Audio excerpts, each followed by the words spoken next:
Hey guys, I'm Pixel Dan, and this is a review of the Masters of the Universe Classics Crita from Mattel.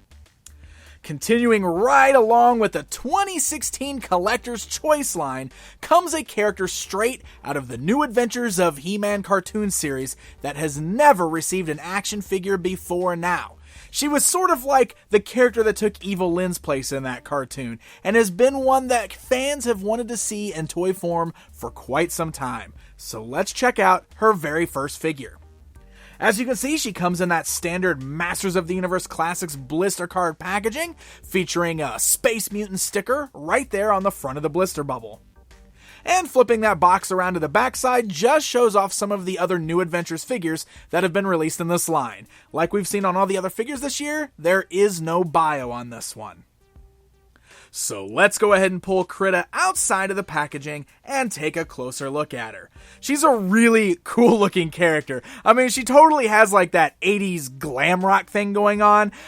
Could look like she's a character straight out of Gem. I mean, check out that hair. It's amazing. But I gotta say that the Horsemen really did a fantastic job bringing the likeness of this character into 3 dimensions with the action figure. She's a really great sculpt. I mean, I love this big hair. Look at that. How awesome is that? Great sculpt all the way around there. I love the way it kind of feathers out. And again, really great facial sculpt on there as well. Great paints going on. I love the really nice paint deco. She's got this very kind of light purple skin tone, but you can see she's got great paint seen in the lips, the eyeshadow, a little gold tiara going around her forehead there. Got a cool little diamond like golden pendant around her neck. So just a lot of really great colors, and it's very clean and really nice up there on the face sculpt. Now, this clean paint does continue all the way down the figure. I don't really have any really bad mishaps on this particular figure. She's got this nice kind of bright pink dress, really unique in design, something that we really haven't seen on any of the females in the Classics line so far, all the way down to her really unique boots. I love how she's kind of got these open diamond cuts on the front, and she's got the heels there too as well. And then if you kind of rotate the figure around to the backside, you'll notice she's got this little like cape or shawl or whatever you want to call it there. It is attached to the forearms.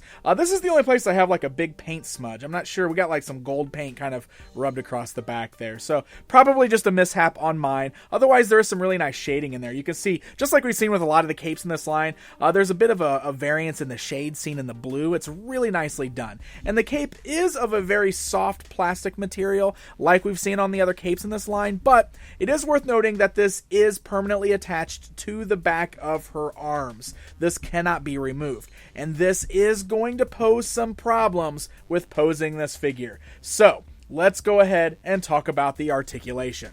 Now, the figure itself is built just like we've seen all the other figures in this line. So she does have a great range of motion on the head. It's worth noting that the big hair kind of gets in the way, but it is a little flexible, so it's manageable. You can kind of turn the head and just fold the hair right over the shoulders. It's not really a big problem. She does have the ball joints at the shoulders just like we've always seen, but we cannot raise her arms past this point right here because of that cape. Also, we can't really move the arms forwards and backwards very well. You can kind of get one arm going forward, but this arm here is pretty much going to be stuck unless you kind of bend it around. So her arm articulation is very, very much limited. We do have the swivels at the shoulders or the biceps as well, so you can kind of see how we move that there. She does have elbow bends, but again, because you can't really move the arms outwards, you're just not going to get a lot of posing there. And then you can swivel the hands as well. Now, she does have a cut at the waist, so you can swivel the upper body there. The skirt piece is a bit flexible, so you can still move the legs outwards. Obviously, that's going to hinder the movement just a little bit. You can get her in kind of a sitting pose. You can still swivel the legs up there at the thighs. You got your single joints at the knees, and then you do have the ankle joints here as well. All of the articulation does seem nice and tight. It's not too loose. She's standing fine. The biggest bummer on this figure, of course, is the fact that this little cape thing completely makes the arm articulation useless. I mean, there's just not a lot you can do here. That really poses a problem with posing her, especially when it comes to her weapons. So let's go ahead and take a look at some of those weapons. First of all, we do have this shorter kind of scepter-like weapon here. It's actually really nicely done. It's a nice gold color. We do have like this semi-translucent red kind of gem or orb up here at the top.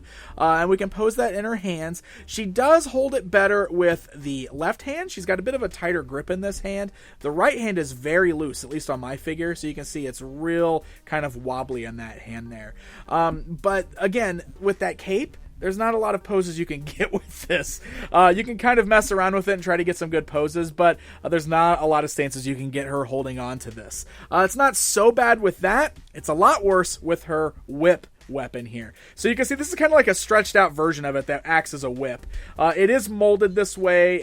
It's not too flexible. You can see it bends a little bit, but it's mostly a pretty rigid plastic there. It kind of, springs a little bit, but it basically stays right there in that position. You can put this in her hands. Again, the right hand is really loose. The left hand is a lot tighter of a grip. But with this being a whip, it's hard to get her in poses that makes it look like she's using the whip because of that cape. So that's just really a bummer. I mean, if she's given a weapon that she should be able to lift her arms up for, I really kind of wish there was an alternate way to do this cape, or at least have made it removable so that we could pose her in an actual whipping pose. The third accessory she comes with is a very large, really weird looking gun. This actually does come straight out of the New Adventures cartoon series. She was seen wielding this in an episode. You can see it's completely unpainted. It's like all a light gray plastic. It does have a little strap, and it's got handles on here as well. You can kind of get her to pose it a few different ways. I believe the correct way actually is getting her... She holds it really weird in the cartoon. Her hand was kind of up like this, and then you can pose this hand over it just like that, so you can get her to hold it. There's a couple different ways you can pose it. It actually looks pretty cool. It looks better in some ways than others. But the thing is, like, you can't really strap the strap over her shoulder because, again, that cape gets in the way. Like, you can't put this over her shoulder because the cape's there blocking it. You could put it over her head, I guess, but that doesn't quite look right because it should be going through the arm there. So I kind of like it better just leaving the strap hanging, and then you can get her posed with that gun there. It works okay with the articulation otherwise. The strap is the only thing that really kind of is a problem because of the cape. Otherwise, you can hold on to that gun. So just another little accessory that you've got to pose her with there.